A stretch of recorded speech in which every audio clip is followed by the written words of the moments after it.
വഴിയോര കച്ചവട തൊഴിലാളി യൂണിയൻ CITU തൃശൂർ ജില്ലാ സമ്മേളനം ജൂലൈ 23-24 തീയതികളിലായി കുന്നംകുളത്ത് വെച്ച് നടക്കുമെന്ന് സംഘാടകർ വാർത്താ സമ്മേളനത്തിൽ അറിയിച്ചു. കുന്നംകുളം ടൗൺ ഹാളിൽ സജ്ജമാക്കുന്ന ബാബു എം പാലശ്ശേരി നഗറിൽ വെച്ച് ചേരുന്ന സമ്മേളനത്തിൽ വഴിയോര കച്ചവട തൊഴിൽ മേഖല ഇന്ന് നേരിടുന്ന പ്രധാനപ്പെട്ട പ്രശ്നങ്ങൾ ചർച്ച ചെയ്യും. 17 ഏരിയ കമ്മിറ്റികളിൽ നിന്നായി 300 പ്രതിനിധികൾ പങ്കെടുക്കും.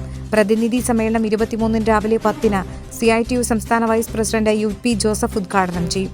24 തീയതി രാവിലെ 9 മണിക്ക് പരീക്ഷകളിൽ ഉന്നത വിജയം കരസ്ഥമാക്കിയ വഴിയോര കച്ചവട തൊഴിലാളികളുടെ മക്കളെ ആദരിക്കും. CPM സംസ്ഥാന കമ്മിറ്റി അംഗം AC മൊയ്തീൻ MLA ആദര സമ്മേളനം ഉദ്ഘാടനം ചെയ്യും. CITU നേതാക്കളായ PK പുഷ്പാകരൻ, PM സോമൻ, വഴിയോര കച്ചവട തൊഴിലാളി യൂണിയൻ സംസ്ഥാന ഭാരവാഹികളായ RV Iqbal, doctor KS Pradeep Kumar, Sunil Kumar, L Rameshan, Jini Radhakrishnan തുടങ്ങിയവർ സമ്മേളനത്തിൽ പങ്കെടുക്കും.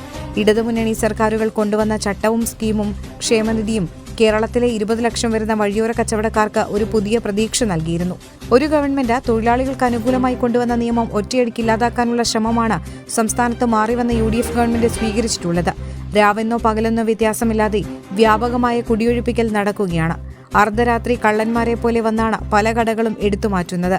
ഇതിനെ ചെറുത്തു പരാജയപ്പെടുത്തുന്നതിനുകൂടിയുള്ള തീരുമാനങ്ങൾ കൈക്കൊള്ളുന്ന നീക്കങ്ങൾ സമ്മേളനത്തിൽ കൈക്കൊള്ളുമെന്നും വാർത്താസമ്മേളനത്തിൽ പങ്കെടുത്ത സംസ്ഥാന സെക്രട്ടറി RV ഇക്ബാൽ, സംഘാടക സമിതി general convener PM Suresh, union ഭാരവാഹികളായ ജിനി രാധാകൃഷ്ണൻ, T ശ്രീകുമാർ, T സുധാകരൻ, അജിത്ത് എന്നിവർ അറിയിച്ചു.